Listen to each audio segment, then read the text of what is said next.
Hi students, depreciation under written down value മെത്തേഡിലുള്ള ഒരു problem, അതിൻ്റെ ഒരു ക്വസ്റ്റ്യനാണ് ഞാനിവിടെ ഇട്ടിട്ടുള്ളത്. അതെങ്ങനെയാണ് സോൾവ് ചെയ്യാമെന്നാണ് ഞാൻ ഇതിലൂടെ പറയുന്നത്. അപ്പോൾ ഡിപ്രീസിയേഷനിലെ സ്ട്രെയിറ്റ് ലൈൻ മെത്തേഡും റിട്ടേൺ ഡൗൺ വാല്യൂ മെത്തേഡും എന്താണെന്ന് എക്സ്പ്ലെയിൻ ചെയ്യുന്ന ഒരു വീഡിയോ ഞാൻ മുന്നേ ഇട്ടിട്ടുണ്ട്. അതുകൂടാതെ സ്ട്രെയിറ്റ് ലൈൻ മെത്തേഡിൻ്റെ ഒരു ഇല്ലസ്ട്രേഷനും കൂടി ഇട്ടിട്ടുണ്ട്. പക്ഷേ റിട്ടേൺ ഡൗൺ വാല്യൂ മെത്തേഡ് ഇതിലൂടെ ഞാൻ എന്താണെന്ന് വ്യക്തമാക്കി തരാം. അപ്പോൾ റിട്ടേൺ ഡൗൺ വാല്യൂ മെത്തേഡ് എന്താണെന്ന് പറഞ്ഞാൽ, ഓരോ വർഷവും നമ്മൾ ഡിപ്രീസിയേഷൻ ചാർജ് ചെയ്യുമ്പം ഒരു വർഷത്തെ ഡിപ്രീസിയേഷൻ ചാർജ് ചെയ്തതിന് ശേഷം അസറ്റിന് എത്രയാണോ ബാലൻസ് കിട്ടുന്നത്, ആ ബാലൻസിനാണ് നെക്സ്റ്റ് ഇയർ ഡിപ്രീസിയേഷൻ ചാർജ് ചെയ്യുക. അപ്പോൾ ഓരോ വർഷവും അത് ഡിമിനിഷ് ചെയ്തുകൊണ്ടേയിരിക്കും ഡിപ്രീസിയേഷൻ, അതായത് കുറഞ്ഞുകൊണ്ടേയിരിക്കും. അപ്പം നമുക്ക് ക്വസ്റ്റ്യൻ നോക്കാം. On 1st October 2017, Ram and Mohan purchased a second-hand machinery.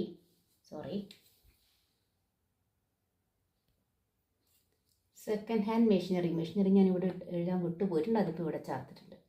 for rupees 1,80,000 and spent rupees 20,000 on its repair and installation. ഇപ്പോൾ രാം ആൻഡ് മോഹൻ ഒരു സെക്കൻഡ് ഹാൻഡ് മെഷീനറി വാങ്ങിയിട്ടുണ്ട്. അതിൻ്റെ 1,80,000 ആണ് അതിൻ്റെ റുപ്പീസ്. അതിന് 20,000 സ്പെൻഡ് ചെയ്തിട്ടുണ്ട്. അതായത് അതിൻ്റെ റിപ്പയറിനും, സെക്കൻഡ് ഹാൻഡ് മെഷീനറി ആണല്ലോ, അതിൻ്റെ റിപ്പയർ ഇൻസ്റ്റലേഷനും കൂടി 20,000 ആയിട്ടുണ്ട്. ഇപ്പോൾ ടോട്ടൽ 2 lakhs ആയിട്ടുണ്ട്.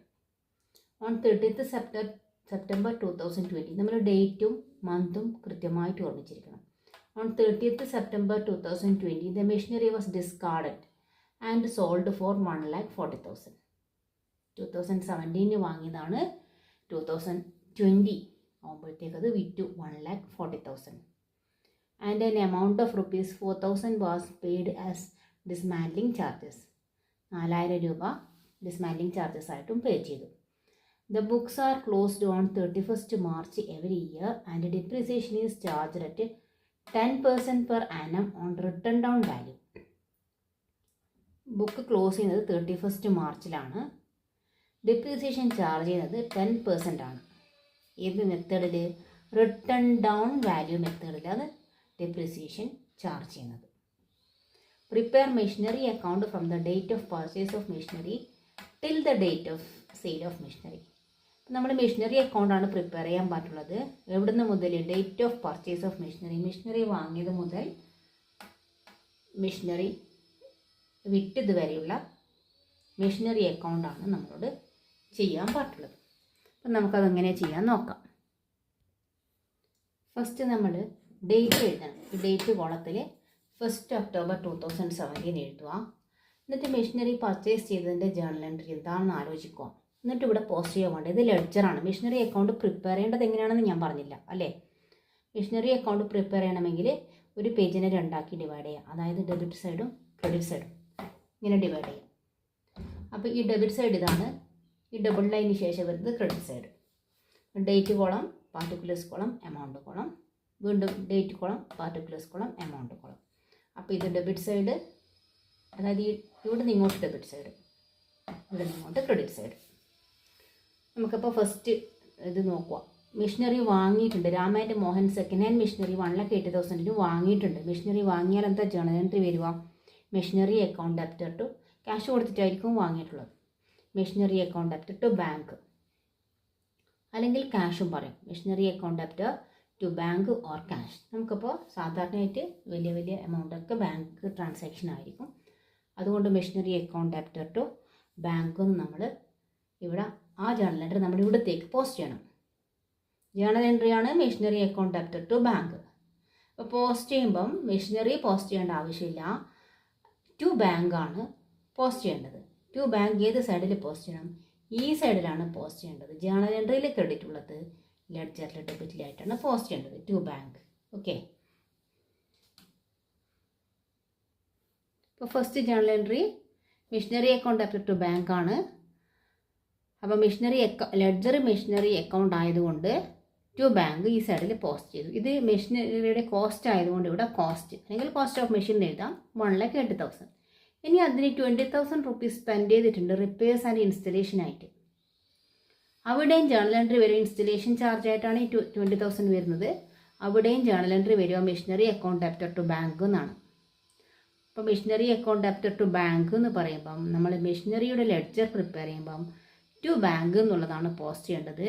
ടു ബാങ്ക് ഡെബിറ്റ് സൈഡിലാണ് പോസ്റ്റ് ചെയ്യേണ്ടത്. ജേണലിൽ ക്രെഡിറ്റ് ഉള്ളത് ലെഡ്ജറിൽ, അതായത് ജേണലിലുള്ള എൻട്രി ഏത് ലെഡ്ജറാണോ പ്രിപ്പയർ ചെയ്യുന്നത് അപ്പോൾ ആ ലെഡ്ജറിലേക്ക് വരുമ്പം ജേണലിൽ ആ എൻട്രി ക്രെഡിറ്റ് ആണെങ്കിൽ ലെഡ്ജറിൽ ഡെബിറ്റ് സൈഡിലാണ് പോസ്റ്റ് ചെയ്യേണ്ടത്. ഓക്കെ, ഇവിടെ പോസ്റ്റ് ചെയ്തിട്ടുണ്ട്. സെയിം ഡേറ്റ് ആണ്, October 1 തന്നെയാണ്. അതുകൊണ്ട് October 1 ടു ബാങ്ക് ഹൈഫൻ ഇട്ട് റിപ്പയേഴ്സ് ആൻഡ് ഇൻസ്റ്റലേഷൻ കാണിച്ചിട്ടുണ്ട്. കാരണം ഓരോന്നും ഇത് കോസ്റ്റ് ഓഫ് മെഷീനാണ്, ഇത് റിപ്പയേഴ്സ് അല്ലെങ്കിൽ ഇൻസ്റ്റലേഷൻ ചാർജാണ്. അപ്പോൾ ഇത് രണ്ടുമാണ് October 1 ട്രാൻസാക്ഷൻ. ജേണൽ അതായത് പോസ്റ്റ് ചെയ്തത് October 1 വരുന്ന ജേണൽ എൻട്രി ഇത് രണ്ടും മാത്രമേ ഉള്ളൂ. അതിവിടെ നമ്മൾ പോസ്റ്റ് ചെയ്തു. പിന്നെ നമുക്ക് ക്വസ്റ്റ്യനിൽ തന്നത് 30th September 2020 ആണ്.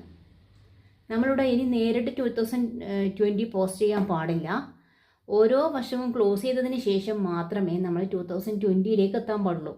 അപ്പോൾ നമ്മൾ ഈ 2017 ആകെ ഈ 2 പോസ്റ്റിംഗ് മാത്രമേ ഉള്ളൂ. പക്ഷെ എന്ത് പറഞ്ഞിട്ടുണ്ട് ഇവിടെ, ഡിപ്രീസിയേഷൻ ചാർജ് ചെയ്യുന്നുണ്ടെന്ന് പറഞ്ഞിട്ടുണ്ട്. ഓരോ ഇയറും ഡിപ്രീസിയേഷൻ എത്ര ചാർജ് ചെയ്യുന്നുണ്ടെന്ന് പറഞ്ഞിട്ടുണ്ട്, 10%. അതായത് the books are closed on 31st March every year. എല്ലാ വർഷവും ബുക്ക് ക്ലോസ് ചെയ്യുന്നുണ്ട് എപ്പോഴും 31st March. ഡിപ്രീസിയേഷൻ 10% ചാർജ് ചെയ്യുകയും ചെയ്യുന്നുണ്ട്. 31st March ബുക്ക് ക്ലോസ് ചെയ്യുന്നത്. അപ്പോൾ നമ്മൾ ഇവിടെയും 31st March ബുക്ക് ക്ലോസ് ചെയ്യണം. ക്ലോസ് ചെയ്യുമ്പം ഈ 10% ഡിപ്രീസിയേഷൻ റിട്ടേൺ ഡൗൺ വാല്യൂ മെത്തേഡിൽ ഇവിടെ എൻറ്റർ ചെയ്യുകയും വേണം. അപ്പോൾ നമ്മൾ ഈ എമൗണ്ടിന് 10% ഡിപ്രീസിയേഷൻ കാൽക്കുലേറ്റ് ചെയ്യണം. ഡിപ്രീസിയേഷൻ കാൽക്കുലേറ്റ് ചെയ്യുമ്പോൾ ഡിപ്രീസിയേഷൻ പെർ ആനമാണ് 10,000. ഒരു വർഷത്തേക്കാണ് ഡിപ്രീസിയേഷൻ 10%. ഇവിടെ 31st March അക്കൗണ്ട് ക്ലോസ് ചെയ്യുന്നതെങ്കിൽ ഇത് മെഷീനറി വാങ്ങിയത് October 1 അപ്പോൾ ഒരു വർഷം ആവില്ല. 2017 October 1 മെഷീനറി വാങ്ങിയത്. അക്കൗണ്ടിങ് ഇയർ ക്ലോസ് വരുന്നത് 31st March 2018 ആയിരിക്കും. അപ്പോൾ അങ്ങനെ വരുമ്പോൾ October 1 മുതൽ 31st March വരെ എത്ര മന്ത് ഉണ്ട് നമ്മൾ കൗണ്ട് ചെയ്യണം. October, November, December, January, February, March. അപ്പോൾ 6 മാസം, 6 months ഡിപ്രീസിയേഷൻ മാത്രമേ നമുക്കിവിടെ റെക്കോർഡ് ചെയ്യേണ്ടതായിട്ട് വരുന്നുള്ളൂ. പെർ ആനം 10% ഒരു വർഷത്തെ ഡിപ്രീസിയേഷനാണ്. അപ്പോൾ നമ്മൾ 6 മാസത്തെ ഡിപ്രീസിയേഷൻ ഇവിടെ കാൽക്കുലേറ്റ് ചെയ്യണം. 6 മാസത്തത് കാണാൻ നമ്മൾ എങ്ങനെയാണ് ഡിപ്രീസിയേഷൻ കാൽക്കുലേറ്റ് ചെയ്യുക എന്ന് പറഞ്ഞാൽ, ഈ മെഷീനറി ഇൻസ്റ്റലേഷൻ ചാർജ് കൂടി മെഷീനറിയുടെ വാല്യൂ ആക്കിയിട്ട് എടുക്കണം. കോസ്റ്റ് ഓഫ് മെഷീനിൻ്റെ കൂടെ ഇൻസ്റ്റലേഷൻ ചാർജും കൂടി ആഡ് ചെയ്തിട്ടാണ് മെഷീനറിയുടെ എത്രയാണ് പ്രൈസ് എന്ന് നമ്മൾ ഡിസൈഡ് ചെയ്തത്. ആ ടോട്ടൽ എമൗണ്ടിനോട് കൂടി ഈ 10%, അതായത് ഇത് രണ്ടും കൂടി ആഡ് ചെയ്താൽ 2 lakhs ആണ് കിട്ടുക.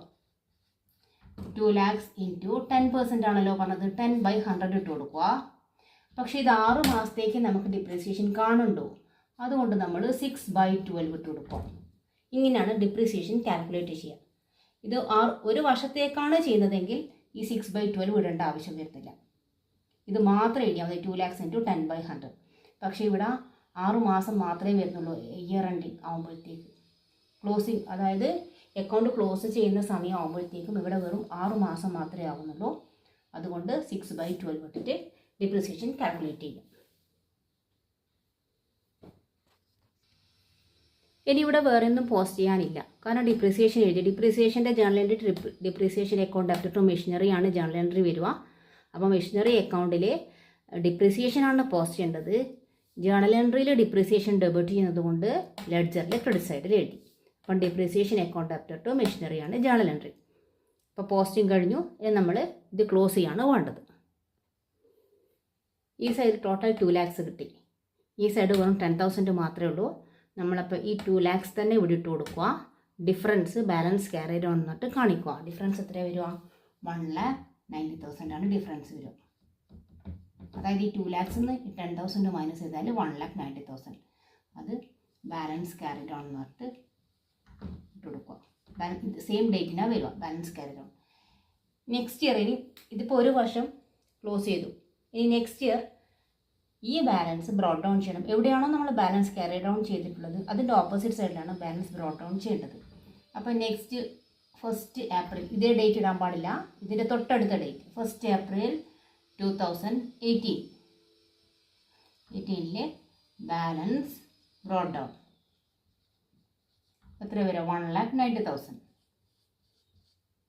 അപ്പോൾ നമ്മൾ ഇപ്പം മെഷീനറിയുടെ വാല്യൂ, അതായത് 2017 October 1 മെഷീനറി വാങ്ങി, അത് 1st April 2018 ആകുമ്പോഴത്തേക്ക് മെഷീനറിൻ്റെ വാല്യൂ 1,90,000 ആയിട്ട് കുറഞ്ഞു. ഇവിടെ 2 lakhs ഉണ്ടായിരുന്നു. ഇൻസ്റ്റലേഷൻ ചാർജ് അടക്കമാണ് കൂട്ടേണ്ടത്. അപ്പം 1,90,000 ആണ് ഇപ്പോഴുള്ള ബാലൻസ്. ഇനി നമ്മൾ ഈ വർഷവും ഡിപ്രീസിയേഷൻ ചെയ്യണം, കാരണം 2020 ആവുന്നത് വരെ നമ്മൾ ഡിപ്രീസിയേഷൻ ചെയ്യണം. അപ്പോൾ ഇവിടെ ഡിപ്രീസിയേഷൻ ചെയ്യേണ്ടത് 31st March തന്നെയാണ് വരിക. 31st March നെക്സ്റ്റ് ഇയർ, ഏതാ 2019 ഡിപ്രീസിയേഷൻ ചെയ്യണം. ഡിപ്രീസിയേഷൻ്റെ journal entry depreciation account after to മെഷീനറിയാണ്. Depreciation account after to machinery എന്ന് പറയുമ്പം മെഷീനറിയുടെ അക്കൗണ്ട് പ്രിപ്പയർ ചെയ്യുമ്പം ഡിപ്രീസിയേഷനാണ് പോസ്റ്റ് ചെയ്യേണ്ടത്. ഡിപ്രീസിയേഷൻ ജേർണൽ എൻട്രിയുടെ ഡെബിറ്റ് ആയതുകൊണ്ട് ലെഡ്ജറിൽ ക്രെഡിറ്റ് ചെയ്യുക ബൈ ഡിപ്രീസിയേഷൻ. ഡിപ്രീസിയേഷൻ എങ്ങനെയാണ് ഇനി കാൽക്കുലേറ്റ് ചെയ്യേണ്ടത്? ഇത് റിട്ടേൺ ഡൗൺ വാല്യൂ മെത്തേഡാണ്, സ്ട്രെയിറ്റ് ലൈൻ മെത്തേഡല്ല.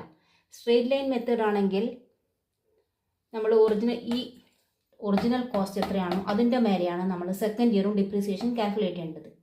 സ്ട്രെയിറ്റ് ലൈൻ മെത്തേഡിൽ ഈ 2 lakhsൻ്റെ മേലെയാണ് സെക്കൻഡ് ഇയറും ഡിപ്രീസിയേഷൻ കാൽക്കുലേറ്റ് ചെയ്യേണ്ടത്.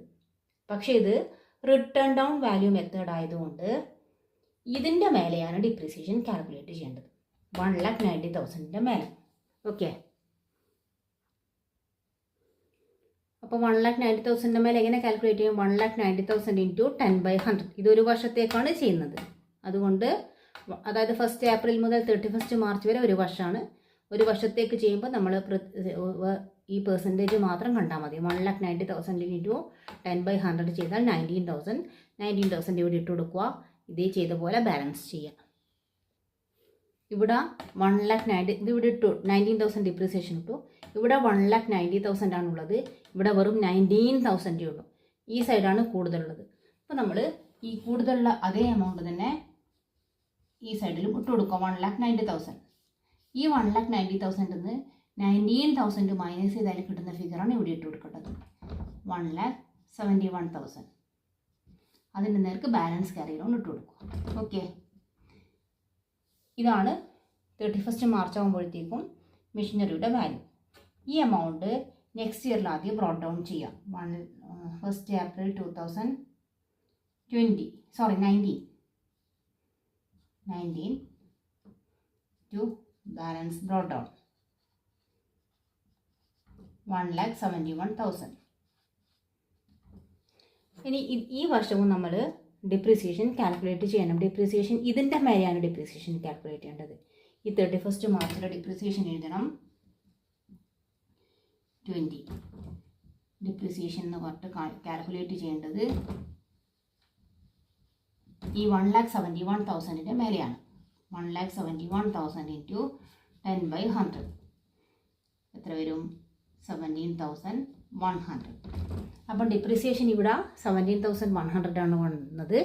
ഈ സൈഡിൽ 1,71,000 ഉണ്ട്. അപ്പോൾ ഈ സൈഡാണ് കൂടുതലുള്ളത്. അപ്പോൾ നമ്മളിവിടെ ടോട്ടൽ ചെയ്യാം. 1,71,000 മാത്രമേ ഇവിടെ ഉള്ളൂ. ഇതേ 1,71,000 ഇവിടെ ഇട്ട് കൊടുക്കുക. ഇതിൻ്റെ ഡിഫറൻസ് ഇവിടെ ഇട്ട് കൊടുക്കുക. ഡിഫറൻസ് ബാലൻസ് ക്യാരി ഡൗൺ എന്ന് പറഞ്ഞിട്ട് ഇവിടെ ഇട്ട് കൊടുക്കുക. ഡിഫറൻസ് എത്ര വരും? 1,71,000 നിന്ന് 17,100 1,71,000 നിന്ന് 17,100 മൈനസ് ചെയ്താൽ 1,53,900 ആണ് കിട്ടുക. ഓക്കെ, അപ്പോൾ ഇയർ എൻഡ് ആകുമ്പോഴത്തേക്ക് 1,37,900 ആണ് മെഷീനറിയുടെ വില. ഇത് നെക്സ്റ്റ് ഇയറിൽ ബ്രോട്ട് ഡൗൺ ചെയ്യണം. ഈ ബാലൻസ് ക്യാരി ഡൗൺ അതായത് 1,53,900 next year 1st April 2020 broad down ചെയ്തിട്ടു. ബാലൻസ് ബ്രോഡ് ഡൗൺ എന്ന് പറഞ്ഞിട്ട് 1,53,900 ഇട്ട് കൊടുത്തു. അപ്പോൾ ഇത് 20 ആയി. നമ്മളിവിടെ 20 എന്തോ പറഞ്ഞിട്ടുണ്ട് ഇതാ ക്വസ്റ്റ്യനിൽ. First on 30th September 2020 the machinery was discarded and sold for 1,40,000. സെപ്റ്റംബറിൽ ഈ മെഷീനറി വിറ്റു 1,40,000 and an amount of 4,000 was paid as dismantling charges. അതായത് ആ മെഷീനറി എന്തെങ്കിലും ഇളക്കിയെടുക്കാനോ അങ്ങനെ എന്തെങ്കിലും ചിലവുണ്ടെങ്കിൽ, അതായത് പൊളിച്ചു മാറ്റാനോ അങ്ങനെ എന്തെങ്കിലും ചിലവുണ്ടെങ്കിൽ 4,000 എന്തെങ്കിലും ചെയ്യേണ്ടതായിട്ട് വന്നിട്ടുണ്ടെങ്കിൽ അതിന് 4,000 രൂപ ചിലവാക്കിയിട്ടുണ്ട്. അപ്പം ഡിസ്മാൻഡ്ലിംഗ് ചാർജസ് 4,000ഉം സെല്ലിംഗ് പ്രൈസ് 1,40,000ഉമാണ്. അപ്പോൾ സെയിൽസ് ആ മെഷീനറി വിറ്റപ്പോൾ 1,40,000 കിട്ടി. അപ്പോൾ സെയിൽ ചെയ്ത് കഴിഞ്ഞാൽ നമുക്കതിൽ പ്രോഫിറ്റ് അല്ലെങ്കിൽ ലോസ് ഉണ്ടാകാം. അപ്പം നമ്മളൊരു മെഷീനറി സോൾഡ് അല്ലെങ്കിൽ സെയിൽ ചെയ്തു സോൾഡ് ചെയ്തു എന്ന് ക്വസ്റ്റ്യനിലുണ്ടെങ്കിൽ ആ സെയിൽസിൽ പ്രോഫിറ്റോ അല്ലെങ്കിൽ ലോസോ ഉണ്ടോ എന്ന് നമ്മൾ കാൽക്കുലേറ്റ് ചെയ്തിട്ട് അതും ഇവിടെ റെക്കോർഡ് ചെയ്യേണ്ടതായിട്ട് വരും. അപ്പം നമ്മൾ ആദ്യം ഇവിടെ വിറ്റ ജേണൽ എൻട്രി എഴുതാം. വിൽക്കുമ്പം ഒരു മെഷീനറി വിൽക്കുമ്പം ജേണൽ എൻട്രി ക്യാഷ് കിട്ടുക ചെയ്യുക. Bank account debtor to machinery എന്നാണ് ജേണൽ എൻട്രി വരിക. അപ്പോൾ ഇത് മെഷീനറി അക്കൗണ്ട് ആയതുകൊണ്ട് ബാങ്കാണ് പോസ്റ്റ് ചെയ്യേണ്ടത്. Bank account debtor to machinery എന്ന് പറയുമ്പോൾ ബാങ്ക് ഡെബിറ്റ് ചെയ്തത് കൊണ്ട് ലെഡ്ജറിൽ ക്രെഡിറ്റ് ചെയ്തു. ഏതാ date? September 30th by bank. ഇത്ര പൈസ കിട്ടിയത് 1,40,000. അപ്പം ക്യാഷ് കിട്ടിയത് 1,40,000 ആണ്. ഇനി ഡിസ്മാൻഡ്ലിംഗ് ചാർജസ് 4,000 ഉണ്ട്. അപ്പോൾ 4,000 എക്സ്പെൻസ് ആയിരിക്കുമല്ലോ. അപ്പോൾ നമ്മൾ ഇതുമായിട്ട് അതായത് ചിലവഴിച്ച പൈസ ആയതുകൊണ്ട് ജേണൽ എൻട്രി എന്താ വരിക? മെഷീനറി അക്കൗണ്ട് ഡെപ്റ്റർ ടു, അതായത് ഇത് ഡിസ്മാൻഡ്ലിംഗ് ചാർജസ് കൊണ്ട് എക്സ്പെൻസ് ആയിട്ട് പോകുന്നതാണ്. Machinery account debtor to cash. Machinery account debtor to cash എന്ന് പറഞ്ഞാൽ എത്ര വരും? 4,000 rupees. 4,000 rupees ആണ് വരിക. അപ്പോൾ മെഷീനറി അക്കൗണ്ടിൽ ടു ക്യാഷ് എന്ന് പറഞ്ഞിട്ട് ഇവിടെ 4,000 കാണിക്കുക. ബാലൻസ് ബ്രോഡ് ഡൗൺ ഇട്ടു, സെല്ലിംഗ് പ്രൈസ് ഇട്ടു, ഡിസ്മാൻഡ്ലിംഗ് ചാർജസ് ഇട്ടു. ഇനി നമ്മൾ എന്ത് ചെയ്യണം? ഇതിന് ഡിപ്രീസിയേഷൻ ഇടണം. അതായത് ഒരു മെഷീനറി വിൽക്കുമ്പോൾ നമ്മൾ അതുവരെയുള്ള ഡിപ്രീസിയേഷൻ ഇവിടെ റെക്കോർഡ് ചെയ്യണം. ഇത് 30th September വിറ്റത്. ഇവിടെ ഡിസ്മാൻഡ്ലിംഗ് ചാർജസിനും ഡേറ്റ് ഇടാൻ വിട്ടുപോയത് 30th September. അപ്പോൾ ഈ 1st April മുതൽ 30th September വരെ ഈ മെഷീനറി യൂസ് ചെയ്തിട്ടുണ്ടാകും. ആ യൂസ് ചെയ്ത പീരീഡ് വരെയുള്ള ഡിപ്രീസിയേഷൻ നമ്മളിവിടെ റെക്കോർഡ് ചെയ്യണം. അപ്പോൾ 1st April മുതൽ സെപ്റ്റംബർ വരെ ആകുമ്പം April, May, June, July, August, September 6 months depreciation നമ്മളിവിടെ റെക്കോർഡ് ചെയ്യണം. ഡിപ്രീസിയേഷൻ കാൽക്കുലേറ്റ് ചെയ്ത് കിട്ടിയത്, അതായത് ഈ എമൗണ്ടിനോട് കൂടി ബാലൻസ് ബ്രോഡ് ഡൗണിന് കൂടി 10% ഡിപ്രീസിയേഷൻ ചാർജ് ചെയ്തു 6 മാസത്തേക്ക്. കാരണം ഈ 1st April മുതൽ 6 മാസം ആകുമ്പോഴത്തേക്ക് ആ മെഷീനറി സെയിൽ ചെയ്തിട്ടുണ്ട്. അപ്പോൾ 6 മാസം ഉപയോഗിച്ച പീരീഡിന് മാത്രമേ ഡിപ്രീസിയേഷൻ റെക്കോർഡ് ചെയ്യണ്ടു. 6 മാസത്തേക്ക് ഡിപ്രീസിയേഷൻ കാൽക്കുലേറ്റ് ചെയ്യുമ്പോൾ 6,795 ആണ് കിട്ടിയത്. കാൽക്കുലേറ്റ് ചെയ്യുന്നത് 10/100 × 6/12. ആ 7,695 നമ്മളിവിടെ എഴുതണം. അതായത് ബൈ ഡിപ്രീസിയേഷൻ എന്ന് പറഞ്ഞിട്ട് 7,695. അപ്പം selling price, depreciation, expenses, balance brought down. ഇനി നമുക്കൊന്നും റെക്കോർഡ് ചെയ്യാനില്ല. September 30th വരുന്ന ട്രാൻസാക്ഷനൊക്കെ ചെയ്തു. ഇനി നമ്മൾ അക്കൗണ്ട് ക്ലോസ് ചെയ്യുക. ക്ലോസ് ചെയ്യുമ്പോൾ കിട്ടുന്ന ബാലൻസ് ഉണ്ടെങ്കിൽ അത് പ്രോഫിറ്റ് അല്ലെങ്കിൽ ലോസ് ഓൺ സെയിൽ ആയിരിക്കും. ഒന്നുകിൽ പ്രോഫിറ്റ് ഓൺ സെയിൽ അല്ലെങ്കിൽ ലോസ് ഓൺ സെയിൽ. ഏത് സൈഡാണ് കൂടുതലെന്ന് നമുക്ക് നോക്കാം. ഈ സൈഡ് ടോട്ടൽ 1,57,900 ആണ്. പക്ഷേ ഈ സൈഡ് ടോട്ടൽ 1,47,695 ആണ്. 1,47,695 ആണ് ഈ സൈഡ് ടോട്ടൽ. പക്ഷേ അതിവിടെ ഇട്ടിട്ടില്ല ഞാൻ. 1,47,695 ആ സൈഡ് ടോട്ടൽ. ഈ സൈഡ് 1,57,900. പക്ഷേ ഈ സൈഡ് കൂടുതലായതുകൊണ്ട് ഇതേ എമൗണ്ട് തന്നെയാണ് നമ്മൾ ഇവിടെ ഇട്ട് കൊടുക്കേണ്ടത്. എന്നിട്ട് ഇതിൽ നിന്ന് ഇതിൻ്റെ രണ്ടിൻ്റെ ടോട്ടൽ മൈനസ് ചെയ്ത് കഴിഞ്ഞാൽ കിട്ടുന്ന ഫിഗർ ആയിരിക്കും. അതായത് ഈ സൈഡ് കൂടുതലായതുകൊണ്ട് ഇത് ലോസ് ആയിരിക്കും. അതായത് ഈ സൈഡ് കൂടുതൽ മെഷീനറിയുടെ വാല്യൂ ഈ സമയത്തുള്ള വാല്യൂ 1,57,900 ആണ്. പക്ഷേ നമുക്ക് കിട്ടുന്നത് 1,47,695 മാത്രമേ ഉള്ളൂ. അതുകൊണ്ട് ആ ബാലൻസ് നമ്മൾ ലോസ് ഓൺ സെയിലാക്കിയിട്ടാണ് എടുക്കേണ്ടത്. ഓക്കെ, അതായത് ഇതിൽ നിന്ന് ഇതിൻ്റെ ടോട്ടൽ മൈനസ് ചെയ്യാം. Loss on sale of machinery 10,205 ആണ്. അപ്പോൾ മെഷീനറി 1st ഒക്ടോബർ വാങ്ങിയിട്ട് 30th സെപ്റ്റംബറിൽ വിൽക്കുമ്പോൾ കിട്ടുന്ന പൈസ 1,40,000 മാത്രമേ ഉള്ളൂ.